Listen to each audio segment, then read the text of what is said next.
नमस्कार। आयुक्तालय के YouTube चैनल ज्ञान सुधा पर आप सभी का स्वागत और अभिनंदन। ज्ञान सुधा पर सतत प्रतियोगी परीक्षाओं हेतु नाना विषयों की महत्वपूर्ण सामग्री जुटाने का प्रयास किया जा रहा है। इसी क्रम में हम बात कर रहे हैं हिंदी भाषा, साहित्य और काव्यशास्त्र पर। हमारा केंद्र बिंदु है शिक्षक भर्ती परीक्षा या सहायक आचार्य भर्ती परीक्षा, जो कि आरपीएससी के तत्वावधान में आयोजित होने जा रही है।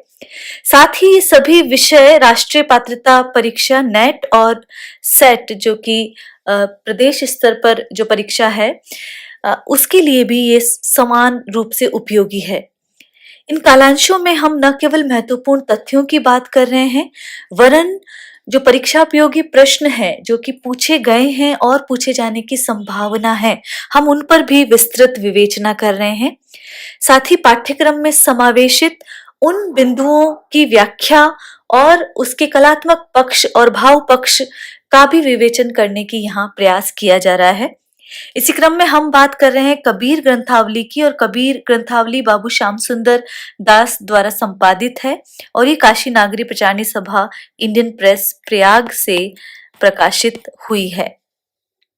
इसमें हम गुरुदेव को अंग पर बात कर चुके हैं और हम अब बात कर रहे हैं बिरह को अंग पर।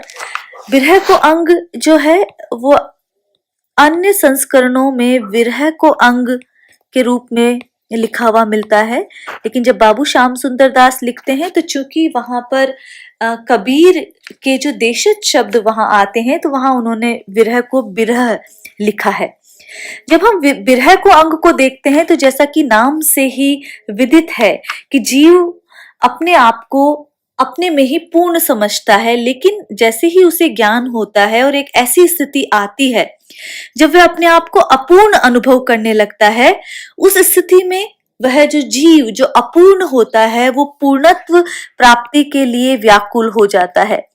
तो जीव का जो ध्येय होता है वो पूर्णत्व तक पहुंचने का होता है, और अंश जो है जीव अर्थात अंश जो है अपने आप को अंशी से वियुक्त देखकर आतुर हो उठता है, उससे मिलन के लिए आतुर हो उठता है, और यही विरह की स्थिति है।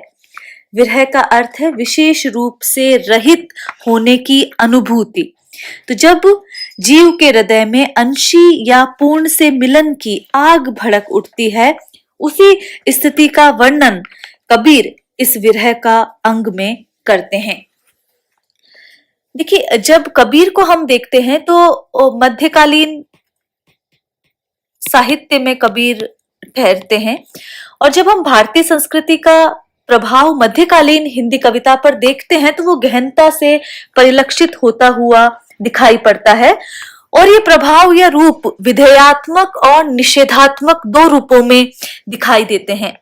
जब हम विधेयात्मक रूप देखते हैं तो विधेयात्मक पक्ष में वह पक्ष समावेशित होता है जिसमें जो महापुरुषों के संपर्क या ग्रंथों के अध्ययन, श्रवण और मनन से जो भाव विचार ग्रहण किए जाते हैं वो विधेयात्मक, जहां पर भारतीय संस्कृति के मूल्यों का मनन किया जाता है वो विधेयात्मक है। लेकिन जो कबीर आदि जो संत हुए हैं, उन्होंने इसके साथ साथ जो निषेधात्मक जो पक्ष रहा है उसको भी प्रकट किया है। जब हम बात करते हैं तो कबीर की ही बात करें तो कबीर जनेऊ, एकादशी आदि व्रतों, काशी मथुरा मूर्ति पूजा आदि जो रूढ़ियां हैं उन पर प्रहार करते हैं, और वो उस वक्त भारतीय संस्कृति के उस पक्ष का विरोध करते हैं जो उन्हें खोखला और सारहीन प्रतीत होता है। तो यहाँ पर ये निषेधात्मक जो पक्ष है वो भी कबीर की वाणी में दिखाई देता है। तो स्पष्ट है कबीर की वाणी में भारतीय संस्कृति के प्रति पुरस्कार और तिरस्कार दोनों प्रकार की भावनाएं निहित है। जबकि यदि हम इनके तुलनात्मक अध्ययन करें, तुलसी का काव्य देखें, तुलसी की वाणी में देखें, तो वहां ऐसे किसी प्रकार के तिरस्कार का भाव नहीं दिखाई देता। तुलसी की बात यदि हम करते हैं तो वे भारतीय संस्कृति के पूरे पूरे हिमायती दिखाई देते हैं, वे वेदवाणी को प्रमाण मानते हैं। लेकिन कबीर जो है संस्कृति, चाहे वह हिंदू संस्कृति हो या मुस्लिम संस्कृति हो या अन्य धर्म हो, कि दुर्बलताओं को वो क्षमा दृष्टि से देखने का कतई प्रयत्न नहीं करते हैं। वे निंद की निंदा करते हैं और स्तुति की स्तुति। ये कबीर का बड़ा पक्ष है कि वे जो निंद्य है, जो निंदनीय है, उसकी वो निंदा करते हैं, और जो स्तुत्य है उस चीज की स्तुति करते हैं। तो यहाँ पर कबीर वही बात कहते हैं, सार सार को गहिले थोथा दे उड़ाए। तो इसी कारण से कबीर मध्यकाल के क्रांति पुरुष कहलाते हैं। उनका अपना जीवन तो उत्क्रांतिमय था ही, परंतु समाज में उन्होंने जो हलचल पैदा की अपने क्रांतिकारी विचारों से, वह भी ऐतिहासिक नजर आती है। कबीर ने अंतर और बाहर की परिस्थितियों पर एक साथ चोट की, एक साथ धावा बोला, और उन्होंने आचरण और भावना में बदलाव लाने का जो परिवर्तन किया है, प्रयत्न किया है, उसे ना तो इतिहास भुला सकता है और ना ही साहित्य। इसीलिए कबीर आज भी प्रासंगिक हो जाते हैं। कबीर आज भी उतने ही पठनीय हैं जितने मध्यकाल में रहे होंगे, उतने ही जरूरी जान पड़ते हैं। कबीर एक और तो उनके गुण इतने सराहे गए हैं कि उन्हें जलालुद्दीन रूमी, राइब्रुक और आक्स्टाइन जैसे संतों की वंद्य परंपरा में प्रतिष्ठित किया गया। लेकिन कुछ साहित्य जो धर्मज्ञ हुए हैं, मर्मज्ञ हुए हैं, उन्होंने उनकी वाणी में काव्य शक्ति के चरम स्वरूप का भी अभिदर्शन किया है, जो डॉक्टर हजारी प्रसाद द्विवेदी कहते हैं। और दूसरी ओर जहां उनमें दोष देखे गए तो उनकी वाणी में काव्य गुणों का सर्वथा अभाव बताया गया। उन्हें अशिक्षित, असाहित्यिक, दंभी, अभिमानी, वेदशास्त्र निंदक, हिंदू महापुरुषों को उन्मार्गगामी बताने वाला तथा हिंदू धर्म धुरीणों की धूल उड़ाने वाला तक कहा गया। ये दूसरा पक्ष है। ये हरिओद लिखते हैं, कबीर वचनावली की भूमिका में उन्होंने लिखा है कि उन्हें अशिक्षित, असाहित्यिक, दंभी तक कहा गया है। इतना ही नहीं, कुछ महापुरुषों ने उन्हें अद्वैतवादियों, वैष्णवों, सूफियों, हठ योगियों आदि से अव्यवस्थित रूप से सामग्री एकत्र कर एक अद्भुत पंथ खड़ा करने वाला तक बता दिया। ये रामचंद्र शुक्ल हिंदी साहित्य का इतिहास में लिखते हैं। तो ये बहुत सारी बातें हैं, बहुत सारे महत्वपूर्ण तथ्य हैं जो कि परीक्षा उपयोगी हो सकते हैं, परीक्षाओं में पूछे जा सकते हैं। उनकी विलक्षणता की अवहेलना कभी नहीं हुई, ये एक बड़ा तथ्य है और इसे जानना चाहिए। कबीर बहुत सारी भ्रांतियों पर बात करते हैं, समाज की रुग्णताओं पर बात करते हैं और समरसता की एक बात करते हैं। ये बातें महत्वपूर्ण है जिस पर ध्यान देना चाहिए। कबीर की जो विरह को अंग है उसका हम 15 साखियां हम कर चुके थे। आगे की साखियों का अध्ययन हम कर रहे हैं। जब हूँ मारिया खेची करी तब मैं पाई जानी, लागी चोट मरम की गई कलेजा छानी। मरम का मतलब है मर्म, अर्थ। छानी का मतलब है, अर्थ है छेद कर। तो जब हो मारिया खेची करी, देखिए यहाँ पर जो ईश्वर है, जो पर ब्रह्म है या जो सूक्ष्म तत्व है, जो अनंत है, उसको यहाँ पर एक शूरवीर के रूप में बार बार चित्रित किया गया है। कबीर ने पहले भी कहा है सतगुरु साचा सूरबा। तो यहाँ पर भी कहा गया है कि जब उस प्रियतम ने, जब उस प्रेयस ने, भावनात्मक रहस्यवाद है, प्रेम रूपी जो बाण है, क्या मारा है खींचकर, प्रेम रूपी जो बाण है वो जब खींचकर मारा, तब मैं पाई जानी, तब मुझे ये ज्ञान हुआ, तब जीवात्मा को यह भान हुआ।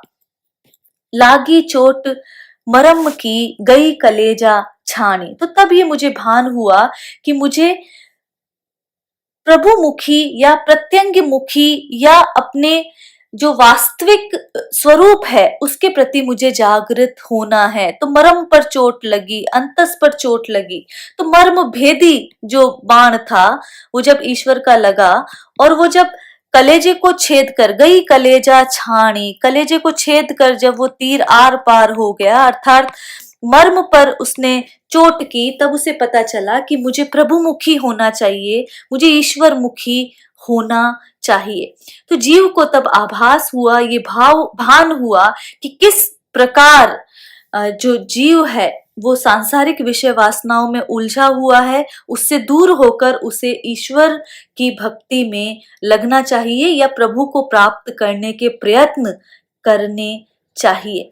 तो यहाँ पर जब हम देखते हैं अंत्यानुप्रास अलंकार माना गया है, रूपक अलंकार का प्रयोग यहाँ पर हुआ है और एक जो प्रतीक यहाँ पर गढ़ा गया है जब हम देखते हैं तो ईश्वर को शूरवीर के रूप में, क्योंकि धनुष और बाण की बात वहां पर की गई है और बाण यहाँ पर प्रेम रूपी बाण है, साथ ही भावनात्मक रहस्यवाद की बात यहाँ पर आती है, क्योंकि जो बात की गई है वो प्रियतम जो बाण है, जो ईश्वर है, उससे बात की गई है, इसीलिए भावनात्मक रहस्यवाद।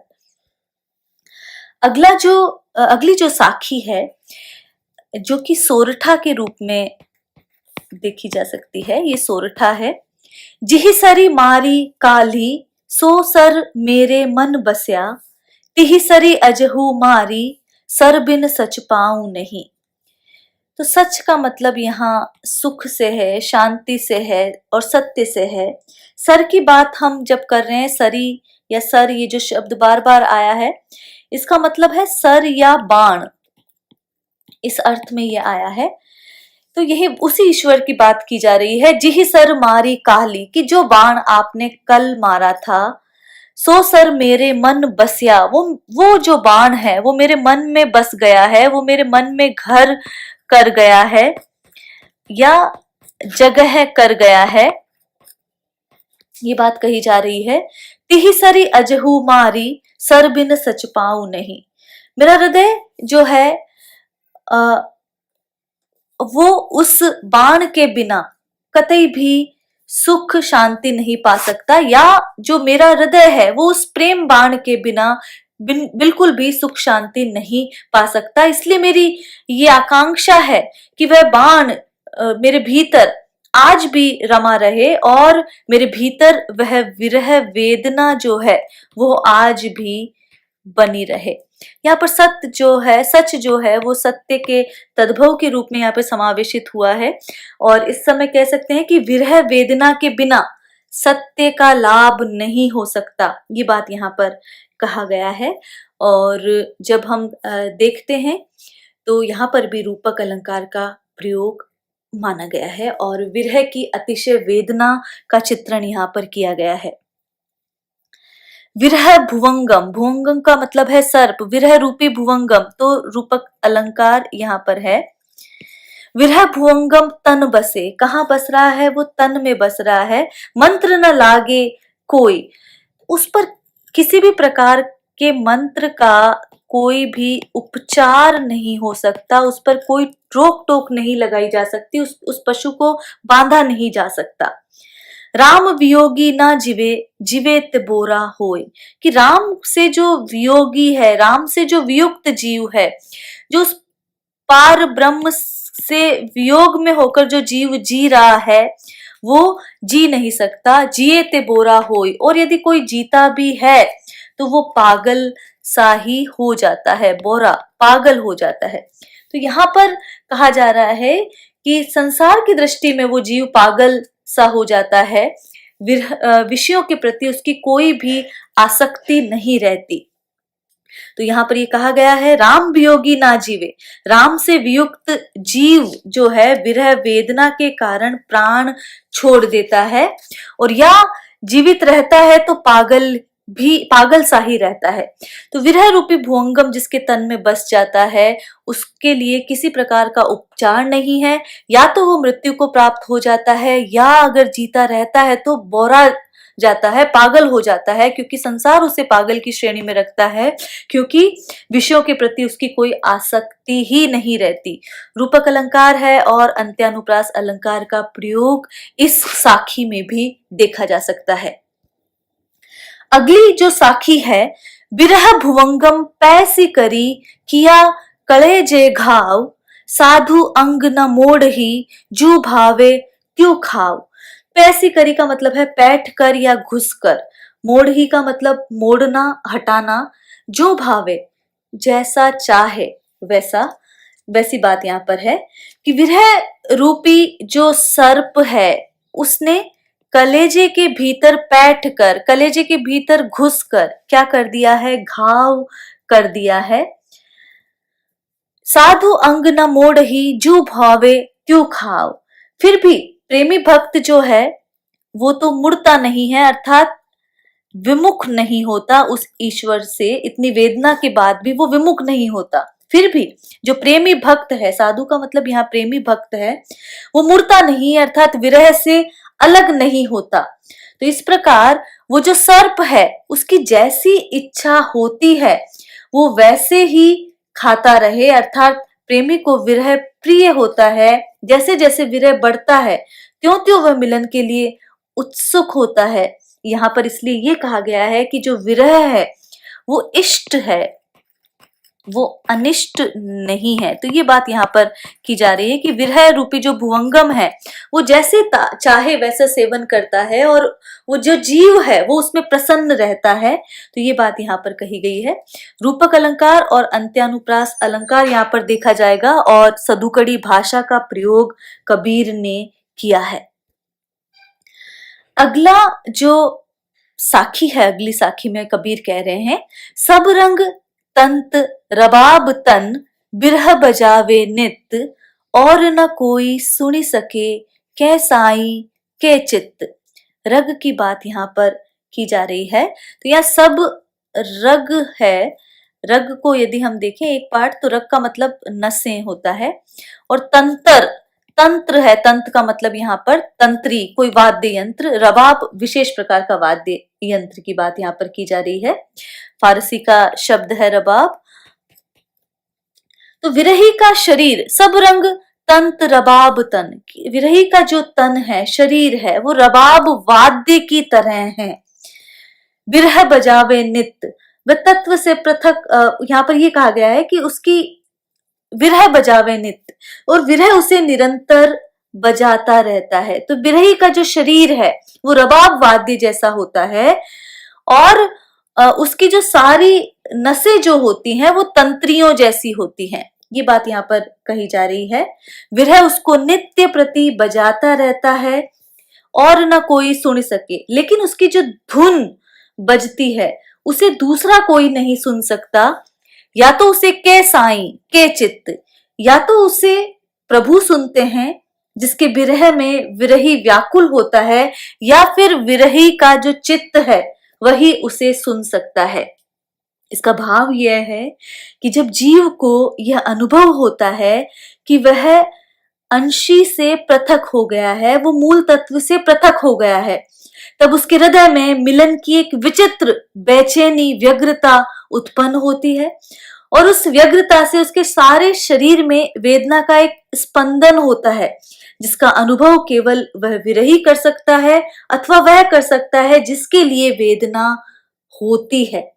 ये बात यहाँ पर की जा रही है। तो सब रग तंत रबाब तन, जो सारी नसें हैं वो रबाब वाद्य यंत्र की तंत्रियां वहां पर बन गई हैं, जिसे कि विरह जो है नित्य प्रतिदिन बजाता रहता है। रबाब जो है आधुनिक सरोद और सारंगी से मिलता जुलता बीच का एक बाजा है, जिसमें 4 तार होते हैं। ये 2 प्रकार का होता है, एक तो सारंगी के समान गज से बजाया जाता है, या दूसरा जवा या त्रिकोण से बजाया जाता है। ये ईरान से ये वाद्य यंत्र आया है, तो इसे ध्यान रखना चाहिए। सांग रूपक, विशेषोक्ति और अंत्यानुप्रास अलंकारों का प्रयोग यहाँ पर हुआ है, और शांत रस यहाँ पर देखा जा सकता है। अगली जो साखी है, बिरहा बुरहा जिनी कहो बिरहा है सुल्तानी। तो यहाँ पर ये कहा जा गया है कि विरह को बुरा कहने की आवश्यकता नहीं है, या विरह को बुरा नहीं कहो, क्योंकि विरह तो वास्तविकता में सुल्तान का मतलब यहाँ श्रेष्ठ है, राजा है, सब कुछ है, तुच्छ नहीं है, वह श्रेष्ठ है, बल्कि जो जीवन का राजा धीराज है। जिस घटी बिरह न संचरे सो घट सदा मसान। तो यहाँ पर जिस हृदय में विरह का संचार नहीं होता वह सदा शमशान के समान है। अर्थात जिस व्यक्ति के हृदय में विरह का भाव नहीं है, वह मृत है, वह जड़ है, वह निर्जीव है। यहाँ पर ये बात कही गई है। जब हम देखते हैं तो अंत्यानुप्रास अलंकार की बात कही गई है और विशेषोक्ति है, जिस घटी बिरह न संचरी सो घट सदा मसान, ये बात कही गई है। विप्रलंब श्रृंगार रस को यहाँ पर देखा जा सकता है। तो ये सारी जो साखियां हैं जहाँ पर जो प्रेयसी है या जो विरहिणी आत्मा है वो उस प्रियतम से किस प्रकार एकाकार होना चाहती है, उन तथ्यों की बात, उन सभी भावों की बात कबीर करते हैं। तो कबीर यहाँ पर एक तरह से गुरुदेव को अंग के माध्यम से या विरह को अंग के माध्यम से उस जीव की बात करते हैं जो कि अपने मूल तत्व से मूल तत्व के अभाव में विरह से सतत जूझ रहा है। आगे की साखियों पर हम सतत बात करेंगे। आज के लिए इतना ही। नमस्कार।